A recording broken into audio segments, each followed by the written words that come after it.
everybody. It's your girl Keisha Ann from the Fuzzy Cow Podcast, coming to you live from Money 2020 here in Las Vegas.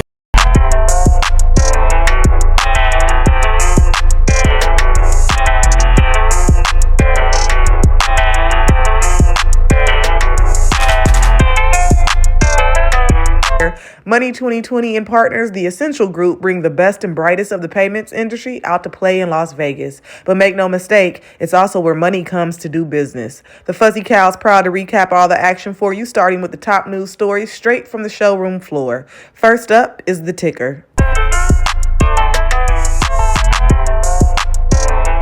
Maybe these ETFs are going to create that opportunity for more differentiation and more telling the story, or peek behind the curtain of what is happening in this world of crypto, between Ethereum and Bitcoin and XRP Ledger and others. What's the differentiation? And I guess the natural next question is, do you think an XRP ETF will be next?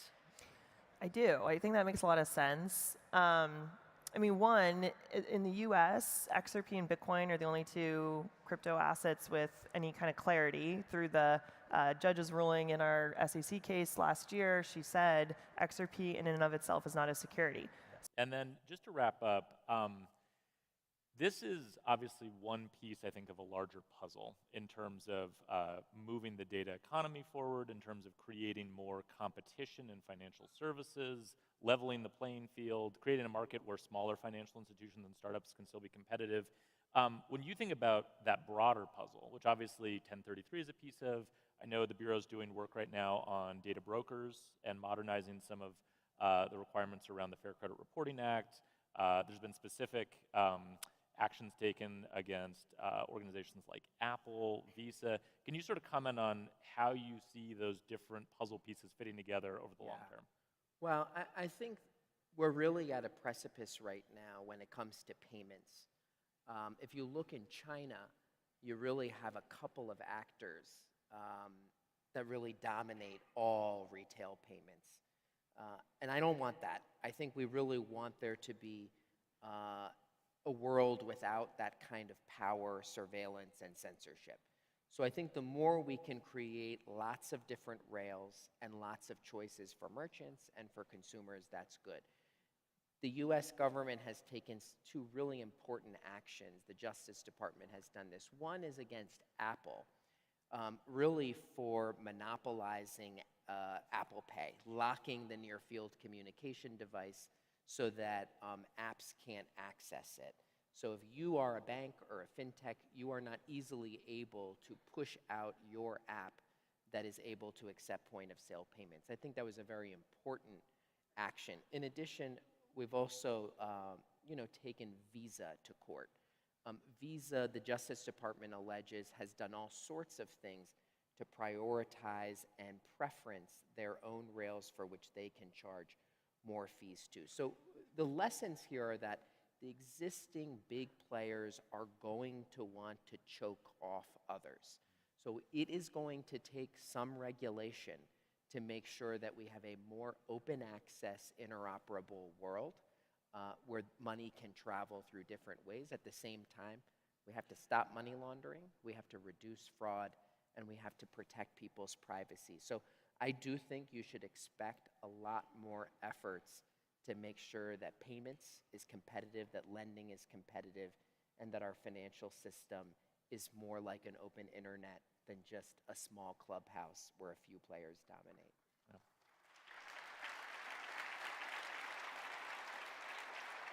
So if your term were to end before you'd like it to, what would you say your proudest moment would be in achievement as SEC chair? And you didn't mean this interview. Now, it could be. I would love that. That would be hallmark. There you go. Look, I think it's just every day coming into work, working for the American public and trying to drive, as I say, lower cost and lower risk in that system. And it's within the law and how the courts interpret the law. But we've done a lot on corporate governance. There's some public companies there in that audiences too. And just in terms of instilling greater trust in our capital markets through how, and we have certain legal authorities around corporate governance about how CEOs sell their stock and whether they can use material non-public information.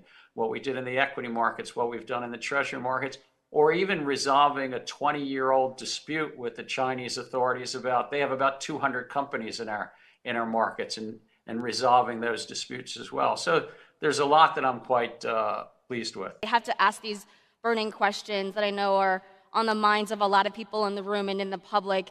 Now, so just on this timing question, continue on this theme. So the SEC chair traditionally resigns on or before inauguration if their party loses. Do you see yourself as a traditional SEC chair? Well, I'm honored to be the 33rd chair, and I don't know if there's a traditional. There's 4 or 5 of us that were not lawyers, so I'm not a lawyer. Joe Kennedy wasn't, so that puts us in the minority. But again, I'm not going to comment on an election, Hope, as much as you care to pull me in. My legal term does, as a commissioner, runs till the middle of 26. But you're right that traditionally presidents get to decide who the chairs of the SEC. And that's a good part of democracy. Absolutely. I'm curious, though, what was going through your mind when you saw the headline earlier this year that the former president said he would vow to fire you? My daughters found it interesting. I could say that, and they sent me a few text messages.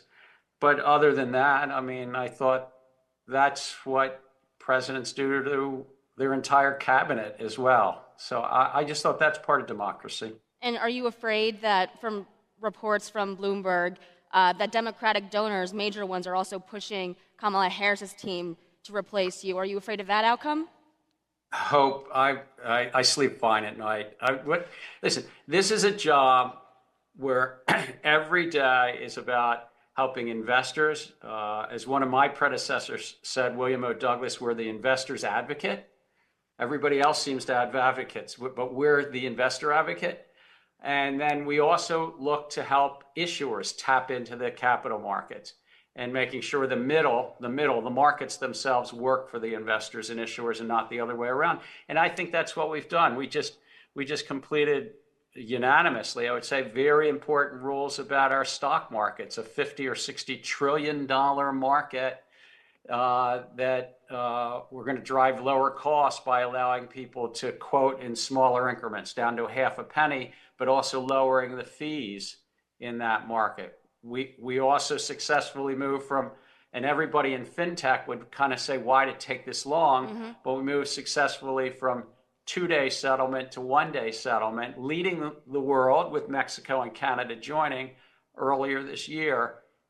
We're revising and reforming an awful lot of our bond markets, particularly our treasury markets. So on and on, I'm very proud of what we're doing. We're going to continue to do that.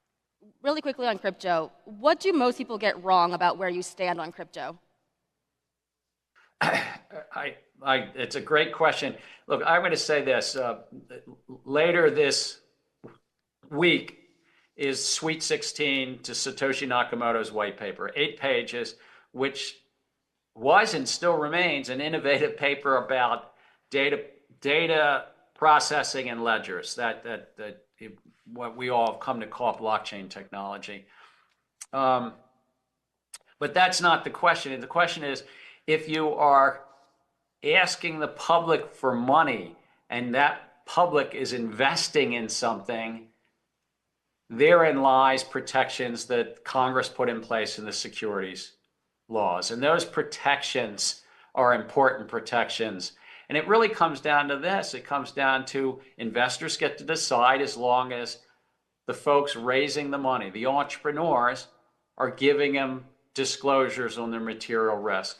Yeah. I'd say the second thing, Hope, is I sometimes hear about digital assets and so forth. Everybody in that audience, everybody in the Money 2020 audience deals in digital assets right now.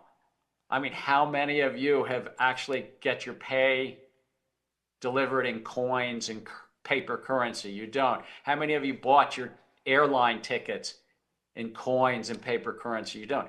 We live in a fully digital money world right now. And whether it's digital dollars, digital yen, yuan, euro, sterling, we live in a digital world now. It's against the law, actually, to have paper treasury securities the U.S. Treasury Department issues digital. So you've got to have a value proposition that's something beyond digital, is what I'd also say. I want to know if you have any regrets about the way that you may have handled crypto regulation. Look, I think there's nothing incompatible about Satoshi Nakamoto's innovation, and it's a real innovation about how to have a decentralized ledger system. There's nothing incompatible about that with the U.S. securities law, that fundamentally the U.S. securities law is about protecting investors that are investing in somebody else's project hoping for a better future. And I've said this, I'm not prejudging any one token, but there's 15 to 20,000 of these projects, and though some of them are not under the securities law, many of them have a group of entrepreneurs in the middle, and the investing public is hoping for a better future. And it's a field where there's billions of dollars of losses have happened. And, right. We don't need to go through some of these, the most famous of 2 years ago are, in jail right now, and not just one of them, but multiple of them. So, but many more are not, right? I mean, many more are not. So do you have any regrets? What I'm saying, I would.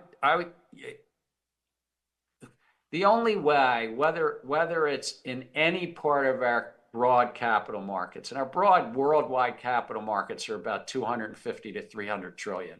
The U.S. is 120 plus trillion of that. Any part of that worldwide capital markets, they benefit from rules of the road. I'm unabashedly a market person. I'm unabashedly associated with this great thing in America called capitalism. It's a really important thing. But I think we do better, the public does better with some regulation in markets. You wouldn't want to have a football game, by the way, without some refs on the field. It would very quickly look like rugby, and after a while, it wouldn't even look like rugby. It would all break down, I hope. And Congress understood that in setting up the SEC and setting up the Commodity Futures Trading Commission. These help capital markets work, and they lower the cost of capital. Right. And how did they do that? Because they instill trust, and they bring the investing public in. We've got more than 50 million Americans with separately managed accounts by investment advisors. We've got 58% of the American public invested directly or indirectly in the U.S. stock market. How do you build that trust without some, rules of the road around disclosure, around conflicts, around manipulation, and the like? So no, you don't have any regrets. Again, it's how you're articulating the question. I've already told you that I think there's nothing incompatible this technology, the blockchain technology, and how you store this with the securities laws. Far too many people have lost money, and I'm not just talking about normal markets ups and down. Right. I'm talking about the extent of problems and grift in the field.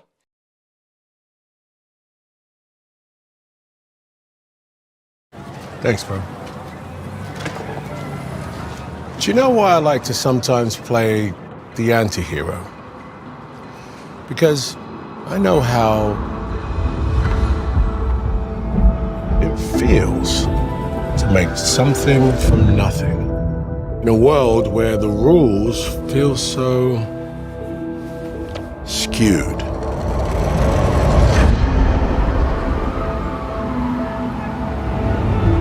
A world where we are not all on the same playing field, regardless of how hard we try on our own. جدي كلما ادخرت ازداد شعوري بعدم الأمان.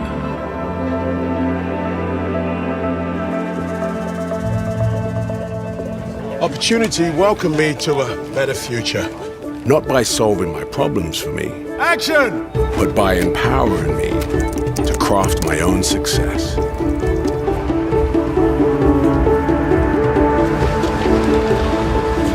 Puedo mandarle dinero a mi familia. Pero quién sabe cuánto llegará.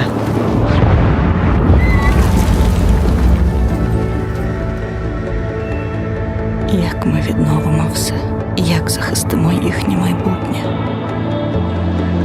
Guys, we gotta reply. By nurturing initiative,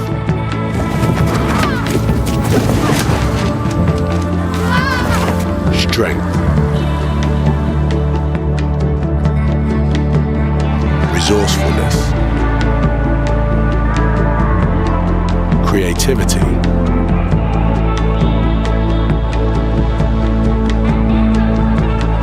and resilience. We can bring balance to an imbalanced world by recognizing that if ideas are borderless, opportunities should be too.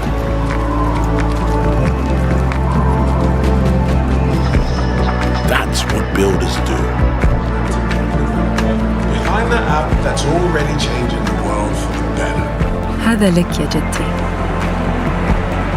Welcome. We are here to enable builders like you to take action. Because you're the only one that understands that one unique problem. You're the only one that can solve it. Your world relies on you. Who can you rely on? We sat with Chief Marketing Officer Jordan Edelstein to learn more about the Stellar Development Foundation and what their biggest takeaways from Money 2020 have been. This is Off the Chain. I'm Jordan Edelstein. I'm the Chief Marketing Officer at Stellar Development Foundation. I've been with the Stellar Development Foundation for 5 years. Prior to that, most of my career has been in tech, always in marketing. But what was really appealing about the Stellar Network and the Stellar Development Foundation was we're a mission-driven organization. We're all about driving equitable access to the global financial system by using blockchain, and where blockchain can really focus on real-world use cases and do things better than how they're done today. Our marketing tagline is where blockchain meets the real world, and that's something both SDF, the foundation, as well as the broader Stellar ecosystem really focuses on. I think one of the great things about an event like Money 2020 is it's a great opportunity to have more conversations about, hey, where can this really, this isn't just crypto and trading and meme coins and that kind of stuff, and that's fine, it's part of the industry and that's great, but there's also the application of crypto and blockchain in real use cases. This is a great opportunity for that, and one that we talk about. It's really for us. It's a stamp of approval. Is the UNHCR, right? The big global relief agency. They're using blockchain to disperse aid in Ukraine, right? So that involves cryptocurrency. It uses USDC, the stablecoin.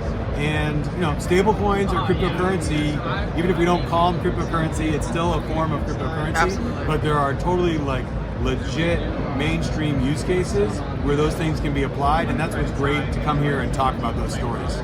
What I'm taking away from Money 2020 already is, even with all the things like regulatory uncertainty and what's happening here and there, and the interest in, I was at a stablecoin talk yesterday with one of our partners, Fireblocks, standing room only. And so with all the noise and uncertainty, the interest is still, people are really starting to understand it. Yeah. It's not just, I think the concept of using digital assets for traditional financial institutions, it's not where it was even 2 years ago. Right. And that continues to grow, and I think for us, it's kind of the say it again, and then being able to sort of hold up, here's a use case example, look at what these guys have done, you can do that too. Right. That for us is just something we'll continue to beat the drum on. I think, overall, I've been in the industry for 5 years, which doesn't sound that long, but feels long. And it's just as an exciting time now, I think, as more and more companies understand what the tech can do and do better than the traditional finance system. It's just a really exciting time to be working in blockchain. And I think on Stellar in particular, it's just as an exciting time now, I think, as more and more companies understand what the tech can do and do better than the traditional finance system. It's just a really exciting time to be working in blockchain. And I think on Stellar in particular,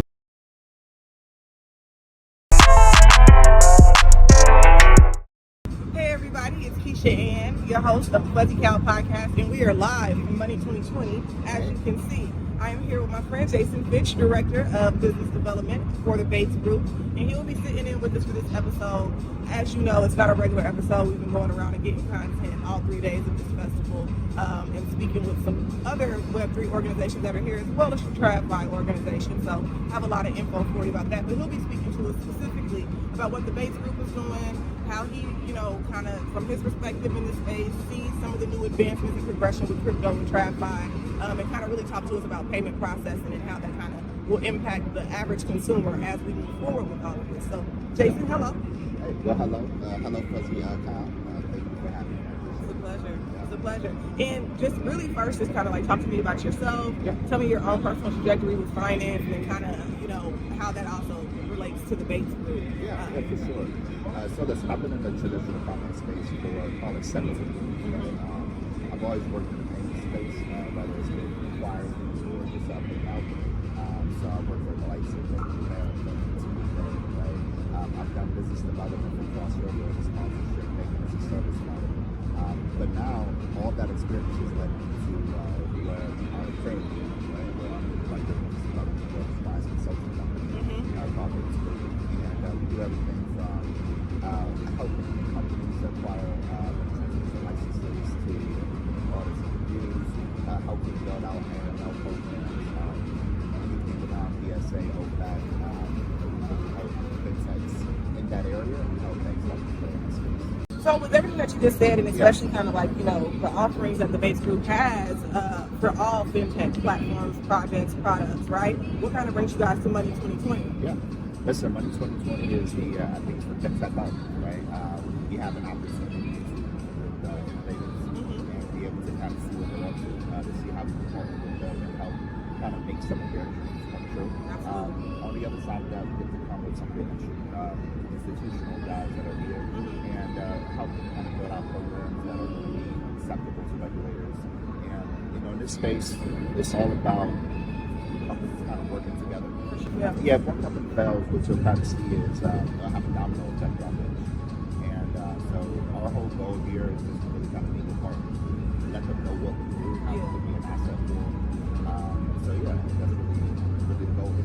Absolutely. And when it comes to crypto, right, like this last 8 weeks has been absolutely profound with the expansiveness of the crypto sector and how that's really reaching across the aisle and really starting to touch all channels and veins of TradFi, right? Yeah. And though for those of us, this is an educational resource. I know some of y'all might not have the context clues, right? So again, if you did not watch the first episode or you've not looked at our Instagram for these definitions, TradFi is traditional finance. That's all centralized banking. That's all regular payment processors. That's all the ways we've been spending money for the entire time. Crypto or decentralized finance obviously is referring to the technology of cryptocurrency on the blockchain. And for those who've been paying attention, or maybe for those who are watching this to learn about what's happening, this last 8 weeks specifically has seen many businesses in the TradFi sector, whether it's JP Morgan with ETFs, which are exchange-traded funds, or if it's Toyota, who is not a centralized banking, but they do take centralized payments, talking about they're bringing their company and technology onto the blockchain. To Stripe, right, bringing back crypto payments. This is becoming more of a ubiquitous thing, and it's definitely not just a Web3 thing. So that's kind of what we're talking about. And on that note, why is it important for TradFi and DeFi to collaborate? And in your experience, what has been the biggest barrier to synergy, right? Like not even just energy, but like what do you feel like the incompatibility has been? I think it's education, right, before we start with everything. This is why I think podcasts like this is so important. Because you don't know what you don't know. Right. In the traditional finance space, there's a lot of fear when it comes to what is this thing that I can't touch, right? I don't know a whole lot about it. So that's the first piece, the educational part. The other part of it is the fact that regulators literally do not have the ability, as of right now, to develop rules and regulations around it. Right. Because all of this happens on the blockchain, right? Smart contracts, you mix them out, you can't get it back. Right. So if there's fraud and different things of that sort, I think there's so much fear and concern on how to protect it. Where do you see, just the progress of these relationships, especially where TradFi and crypto are concerned, with everything that's happened in the last 4 months? So here's what I'm going to ask you. Yeah. And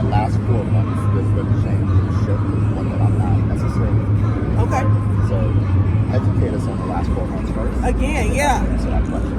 All of those companies I just mentioned when I talked about how, things are changing and how these new entities, whether they're centralized banking, institutions, right? So again, a bank, an exchange, the Dow, the stock market, something like that, or whether they're payment processors and debit cards, the tools that we use financially as utility to allow us to pay. The idea that now, while I still do not have a routing number or a traditional, again, centralized bank account where I would go and get all of my crypto in one place, for me, the idea of crypto is still mainly that it's supposed to be non-custodial in the way that nobody else is managing my money. I'm truly in control and have dominion and sovereignty over that, right? The fact that something as, commercial as a PayPal or a Stripe, right? Which they don't even allow you to pay for certain verticals. I mean, there are things, that PayPal and Stripe will still tell you, like, yeah, no, we're not going there. You can't even use our card for this, right? And crypto has always been, as you just spoke about, one of the highest risk things that there are, not just because of volatility, but because, as you said, fraud is a real thing. I think that you make up an interesting point, though, about the smart contracts, because the smart contracts are actually the biggest barrier to fraud being lifted, right? It's once you write it in there, we can see exactly what was agreed to and what was done. So the next one that we iterate on, we can fix immediately any issues, right?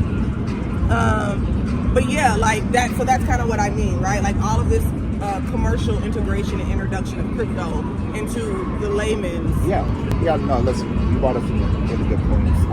I think the biggest thing that I've seen as far as that integration is concerned is the fact that now you're going to have more buy-in from the everyday public. Right. So these institutional guys start to say, hey, we're willing to play. It's going to create interest amongst everyday people, right? So you're going to see, I think, a bigger buy-in from the normal population, but that's also going to increase scrutiny as well, right? So anytime you have buy-in, you're going to have regulators that are going to start to come out and say, hey, how do we create some safety around this? And honestly, that's where our focus is. You ask, why are we here? We want to be where the end is. And obviously, in the luxury area, innovation is paramount. This is what it's all about.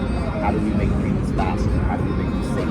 How do we bring more people into the financial ecosystem without having to have traditional banking, just kind of the faster? Right. Listen, this is going to be a lot of changes that are going to happen. We need to be able to really kind of talk about how to make it safe for everyone and really understand how to also educate our regulators, right? Because I'll be honest, the people who are making the rules, they don't know anything about this. Hey, Mr. Gensler. I didn't say that. But this is the expertise, right? Everybody's learning together. For sure.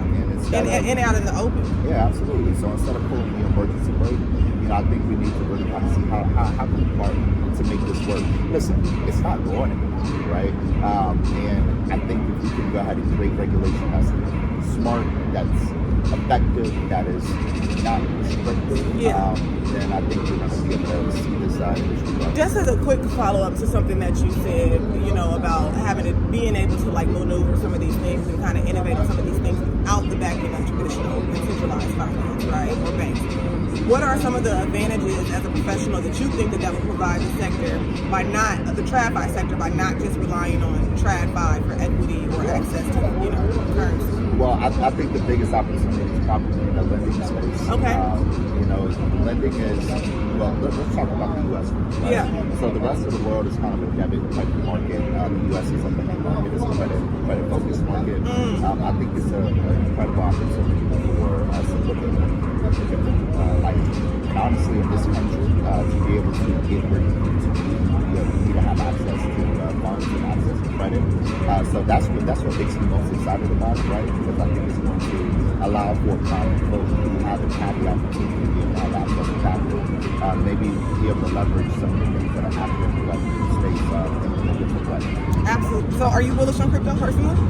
So I'm not bullish in the traditional sense.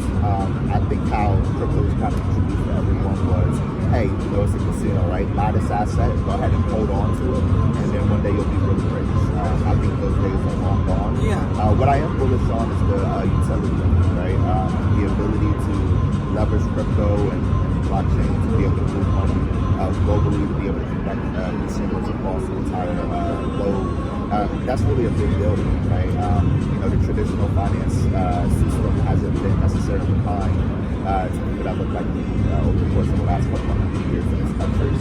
So now we have an opportunity to say, hey, listen, we need to be able to move money from one country to the other, and be able to do it very quickly, to be able to send money back home to immigrants who have come over here, right? That's where I see the opportunity for Web3 to be really effective. And also in the lending space as well. I know I kind of touched on that a little bit earlier, but I think access to credit is a game changer. And so I'm bullish on it. It's not in the traditional sense, but as we start to see integration, we start to see more institutional players kind of enter into the market. How we think about finance is going to be completely different. Listen, if you would have asked me when I was in high school, right, and we're talking a little over 22 years ago, could I write a paper in 45 seconds, with just some clip notes? The answer would have been absolutely not, right? We're still using encyclopedias. Sure. My children, the way they're able to leverage AI and just kind of, pull their computer out and take the knowledge that they have, the research they have, and just go ahead and say, AI, help me put this together. It's dramatically changed up. Yeah. That's how I think about the financial system. We can't continue to do things the way we used to do them. This is a new world, so crypto is going to be a part of it, whether regulators like it or not, whether financial institutions like it or not, whether consumers like it or not. Absolutely. I mean, and you just made really, really great points, about the nature of credit in this country, about the nature of credit as a tool for social mobility, about the nature of crypto as a tool and utility for social disruption because of its ability to be used in a lending fashion, and the idea that, realistically, there are very limited use cases for blockchain technology right now, and that's not because of blockchain, that's just because of the pure imagination of the people that are currently building. And while financial technology is certainly one great iteration of it, it is not the only. And the iterations of the financial technology still have much farther to go. There's much to be desired, right? And so you just make very, very good points about right now. The approach to crypto is either casino, right? High volatility, high risk, high reward, high loss, right? Or it's just sit and hold, you know what I mean? And see what happens. And pray about it, right? And so, I think that we can do better. I think that we deserve better, and I think that we're going to need to ultimately convince people that this is an alternative. It's a viable option, right? Because some of that volatility, which isn't just market-based, it's socially based, is kind of what cuts to the viability of it. So how can people get in contact with the Bates Group? How can they get in contact with you? Oh, absolutely. So listen, check our website out, batesgroup.com. My email is jfitch@batesgroup.com. I'm on LinkedIn as well. That was episode 2. We are going to make it to the bank. Special thanks to the Essential Group, Money 2020, Jason Fitch, and the Bates Group for making this episode possible.